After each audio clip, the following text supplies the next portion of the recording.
Continuando con nuestro estudio acerca de la segunda venida de nuestro Mesías, el Señor Jesucristo, estábamos hablando el punto de la gran tribulación. Es el evento que nos va a llevar a la segunda venida de nuestro Mesías. Y hablando del punto de la gran tribulación, ya vimos acerca de que dura 3 años y medio. La Escritura dice claramente que el Señor va a cortar estos días por amor a los escogidos. Ahora, yo creo con todo mi corazón que el Señor, cuando habla de esta manera, como lo mencioné en la sesión anterior, es que en medio del reino de terror de la bestia, del anticristo, Israel va a estar siendo visitado. Israel va a estar siendo ministrado por los 2 testigos de que habla Apocalipsis capítulo 11. Entonces, ahí el Señor, por amor a sus escogidos, a Israel, porque el anhelo del corazón es hacer volver el corazón de Israel hacia Él. Muchos van a ser salvos y creo con todo mi corazón que el Señor va a estar haciendo esto en el momento más difícil de la angustia de Jacob. Pero ellos serán, como ya lo vimos, plenamente restaurados. Ahora, hay unas escrituras muy interesantes acerca de la gran tribulación.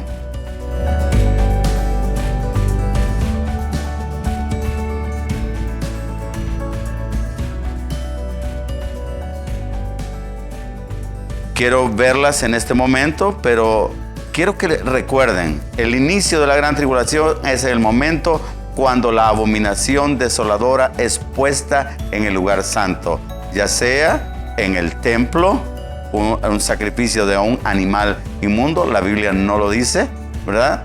Pero también allá en Daniel 11 dice claramente también que las tiendas del anticristo serán puestas en el monte santo y glorioso. Cualquiera de las 2 cosas que llegara a suceder es el inicio de la gran tribulación. Ahora, fíjense bien, amados hermanos, voy a decirles algo ahorita que lo vamos a usar cuando veamos la segunda venida. Porque hablando de la segunda venida dice que nadie sabe el día ni la hora cuando Él viene. Pero si sabemos que la gran tribulación dura 3 años y medio y sabemos el momento cuando ésta comienza, obviamente sabremos el momento cuando ésta termina. Y cuando esta termina es el momento cuando Él viene en su segunda venida. De tal manera que no quiero, hermanos, que empecemos a especular y haciendo ciertas especulaciones con relación a la segunda venida. Yo quiero que sus corazones estén tranquilos. El Señor lo deja todo bien claro. Ahora, quiero volver al punto de la gran tribulación porque hay unos versículos muy interesantes que nos hablan acerca de la gran tribulación. En Proverbios 11:8 dice: el justo es librado de la tribulación, mas el impío entra en lugar suyo.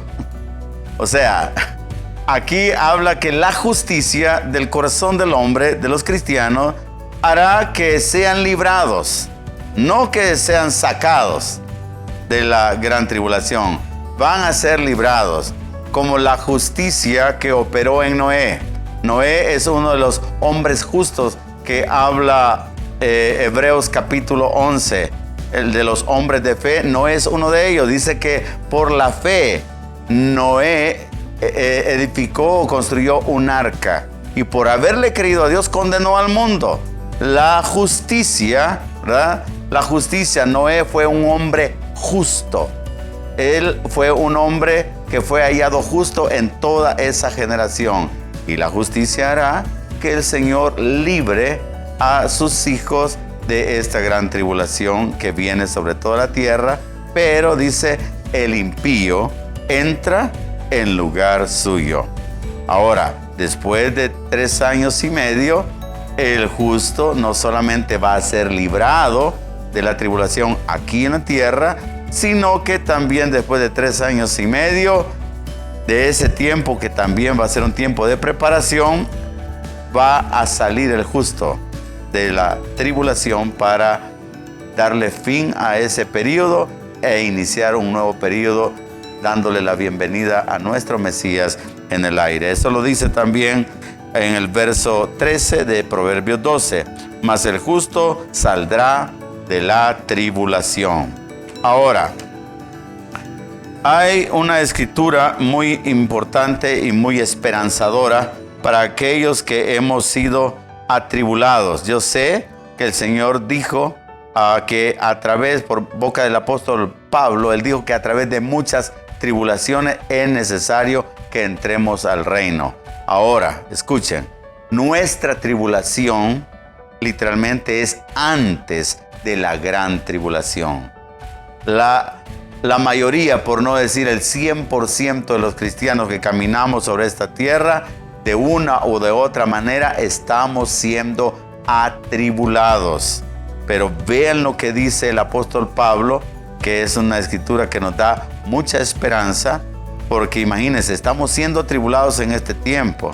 ¿Y qué pasaría si viene la gran tribulación y vamos a seguir siendo atribulados? Yo siento que nadie podría aguantar eso. Pero Dios ya tiene un plan. Él dice que los justos, su pueblo, va a ser guardado durante la gran tribulación y el impío entra en lugar suyo.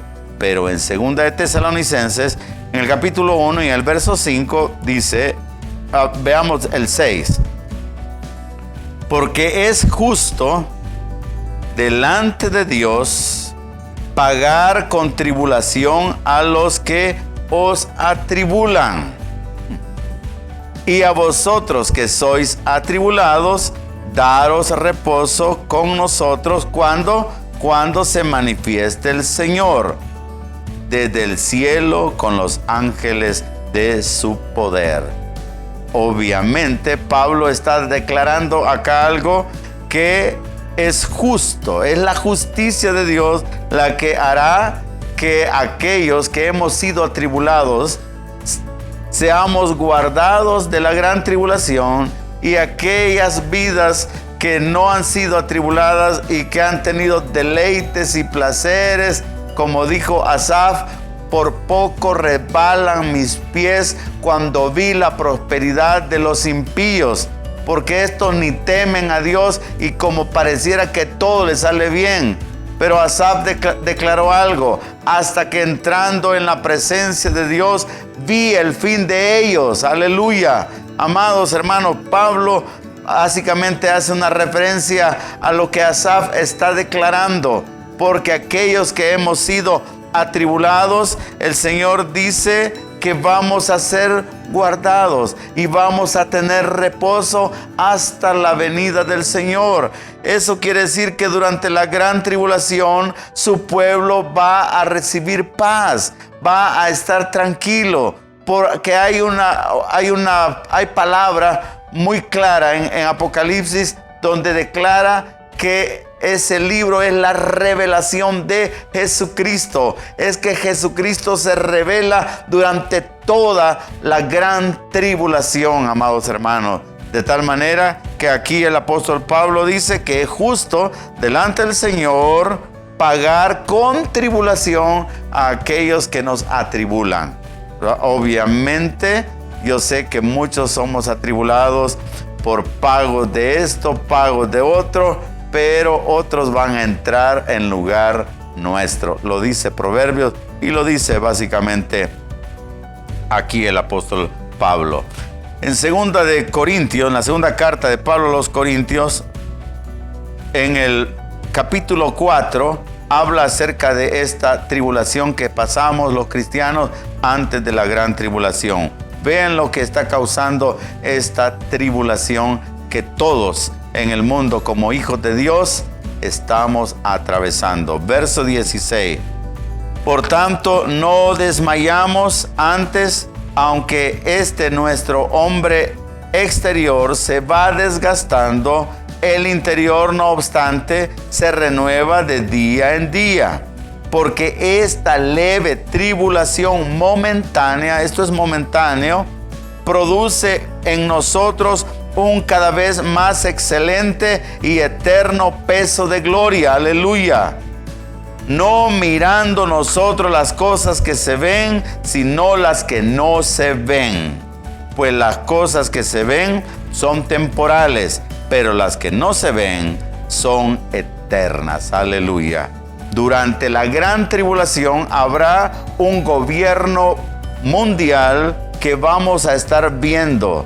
Es un gobierno literal, es un gobierno natural. Y el gobernante será la bestia y el anticristo.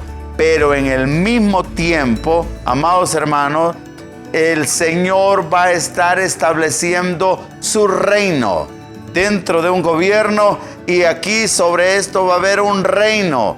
Hombres y mujeres viviendo en el reino de Dios, estamos más altos que el gobierno de la bestia. No tengan temor. La gran tribulación no es para los hijos de Dios. La gran tribulación es para los moradores de la tierra, para aquellos que no obedecen el evangelio de nuestro Señor Jesucristo, para aquellos que literalmente se desviaron, dice la palabra, y se pervirtieron, sabiendo quién era Dios, no le dieron gloria. Lo dice el libro de Romanos claramente. Y ellos cambiaron la gloria de Dios por la gloria de hombres y de reptiles y de animales inmundos.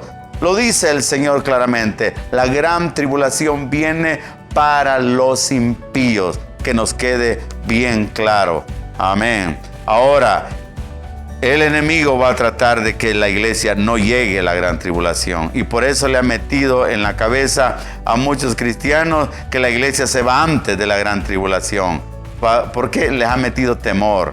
Pero es que el problema, amados hermanos, es de que en la gran tribulación la iglesia va a ser sustentada por nuestro Mesías Jesús de Nazaret. Él va a estar en medio de su pueblo a través de aquellos hombres, de aquellos padres que van a estar cuidando al rebaño en los días más difíciles que el mundo haya experimentado. Amén. Ahora, hay una referencia al día malo. En el Salmo 41:1 dice: bienaventurado el que piensa en el pobre, en el día malo lo librará Jehová. ¿Saben que van a haber naciones que van a ser salvas por lo que ellas van a hacer? Allá dice que cuando Él venga a la tierra, Él va a poner su trono y se van a presentar delante de Él los que hayan sobrevivido a Armagedón, y va a juntar como el pastor junta a las ovejas y a los cabritos, y pondrá a unos a su derecha, las ovejas, y pondrá a su izquierda a los cabritos, y les va a decir a ambos grupos. Al primero les va a decir: benditos, venid benditos de mi Padre, entrar al reino preparado para vosotros. ¿Por qué? Porque tuve hambre y me diste de comer, tuve sed y me diste de beber, estuve enfermo y me visitaste, desnudo y me cubriste. Y esto le van a declarar: ¿cuándo lo hicimos, Señor? ¿Cuándo te vimos desnudo? ¿Cuándo te vimos hambriento y te dimos de comer? Por cuanto lo hiciste a uno de mis hermanos más pequeños, a mí lo hiciste.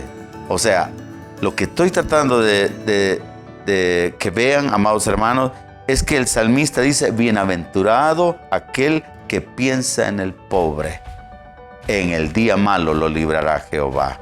Obviamente el Señor va a librar a muchos por su corazón bondadoso, por ayudarle a otros que van a estar en una situación sumamente difícil en medio de la gran tribulación. Por haber ayudado a sus hijos antes de la gran tribulación, el Señor los va a librar de ese día malo. ¡Qué gloria! ¡Qué bendición! Por eso la Biblia dice que el que le da al pobre, al Señor le presta. Y el Señor no es deudor de nadie, amados hermanos. Ahora, en Proverbios 16:4, dice también algo acerca de ese día malo, de la gran tribulación. Todas las cosas ha hecho Jehová para sí mismo, y aún al impío, escuchen esto, Él lo creó para el día malo. O sea, la gran tribulación ahí está. Y Dios dice, Él nos va, el justo es librado de la tribulación y el impío entra en lugar de ellos. ¿Qué está diciendo? Es que aún al impío el Señor lo va a reservar para que ahí sea enjuiciado. Por eso van a estar cayendo juicios tras juicios y estos no se van a arrepentir, dice. Literalmente dice que van a hablar palabras blasfemias en contra de Dios y ellos no se van a arrepentir. Dios ya ha diseñado todo, amados hermanos, porque el Señor va a venir con gloria. Este mundo sabrá quién es el Santo de Israel. Ahora, hablando de esa gran tribulación, el Señor mencionó algo en Isaías. Quiero que vayan conmigo ahí al libro del profeta Isaías, capítulo 61. Ahí se habla de las dos venidas. Varios profetas del Antiguo Testamento hablaron de las dos venidas del Mesías. Otros hablaron de la primera y otros hablaron de la segunda, pero por lo general casi todos estaban hablando de las dos venidas, ¿verdad? Y ellos confundían las dos venidas. ¿Por qué? Porque ellos tenían una perspectiva profética. La perspectiva profética es de que hay dos montes. Este monte la primera venida, este otro monte la segunda venida, pero ellos no podían hilar qué eventos eran de uno y qué eventos eran de otro, porque ellos no podían ver el valle que había entre ambos montes. Ahora nosotros, viviendo después de la primera venida, hoy podemos captar y entender qué eventos se cumplieron en su primera venida y qué eventos van a cumplirse en su segunda venida. El libro del profeta Isaías, en el capítulo 61, nos deja bien claro qué cosas van a suceder, tanto en la primera venida como en la segunda venida. Recuerden, Él ministró por 3 años y medio en su primera venida. En su segunda venida, otra vez, Él, a través de Elías y de Moisés, va a estar ministrando a su pueblo 3 años y medio antes de que Él aparezca visiblemente en las nubes. 3 años y medio allá en su primera venida y 3 años y medio acá en su segunda venida. Solo que no va a ser Él literalmente, pero Él, a través de sus dos testigos, va a estar ministrando literalmente a la nación de Israel. Con esto en mente, vamos y leamos lo que dice acá, porque es exactamente lo que va a estar ocurriendo. Unas cosas ya pasaron en su primera venida. Leamos. Verso 1. El Espíritu de Jehová, el Señor, está sobre mí, porque me ungió Jehová, me ha enviado a predicar buenas nuevas a los abatidos, a vendar a los quebrantados de corazón, a publicar libertad a los cautivos y a los presos, apertura de la cárcel. Verso 2. A proclamar el año de la buena voluntad de Jehová. Y ahí se detuvo. ¿Se recuerdan? Él abrió el rollo cuando estaba en la sinagoga y lee eso y él se detiene ahí y él les dice a los que están en la sinagoga: hoy se ha cumplido esta escritura delante de vuestros ojos. ¡Aleluya! ¿Por qué? Porque era su primera venida y ahí él hizo todo esto. Él predicó las buenas nuevas a los pobres. Él libertó a los cautivos. Él sanó a los enfermos. Él limpió a los leprosos. Él resucitó a los muertos. Todo lo que dice el profeta en su primera venida, Él lo cumplió en ese tiempo que Él ministró 3 años y medio. Ahora, en ese mismo verso 2, a la mitad del verso, Él habla de su segunda venida. Porque aquí dice... Por eso les digo que Isaías no entendía cuál era la primera y cuál era la segunda. Porque aquí el Señor, cuando Él leyó esto, se detuvo acá. Y después dice el profeta: y el día de venganza del Dios nuestro. Ese día de venganza del Dios nuestro es la segunda venida. Cuando Él venga con una espada, y dice que sus vestidos estarán rojos, y Él viene a liberar a su pueblo. Él literalmente viene para que Israel no sea aniquilado, porque ese será el plan de la bestia, del anticristo, borrar del mapa a la nación de Israel, pero en el momento cuando ellos sientan que van a ser aniquilados, aparece su libertador, aleluya, aparece el Mesías y Él pone sus pies sobre el monte de los olivos. Ese es el día de la venganza cuando Él venga. Antes de ese día, literal, de su venida, sucede la gran tribulación. Pero vean lo que dice que va a estar sucediendo en esos días que van a anteceder a la segunda venida. Ciertamente es un día de venganza donde los juicios de Dios van a estar cayendo sobre toda la tierra. Todos los moradores de la tierra sabrán quién es el Santo de Israel. Y aquí dice que en ese día de venganza, dice el día de venganza del Dios nuestro, dice a consolar. O sea, además de ser un día de venganza, Él va a traer consolación durante ese periodo de administración, a consolar a todos los enlutados. ¿Por qué? Porque muchos en Israel van a estar muriendo, amados hermanos, y va a haber luto en Israel. Pero Él va a venir a través de los dos testigos a vendar, a quitar las heridas, a darles óleo de gozo en lugar de tristeza. Aquí lo dice, a ordenar que a los afligidos de Sión se les dé gloria en lugar de ceniza, óleo de gozo en lugar de luto, manto de alegría en lugar de espíritu angustiado, y serán llamados árboles de justicia,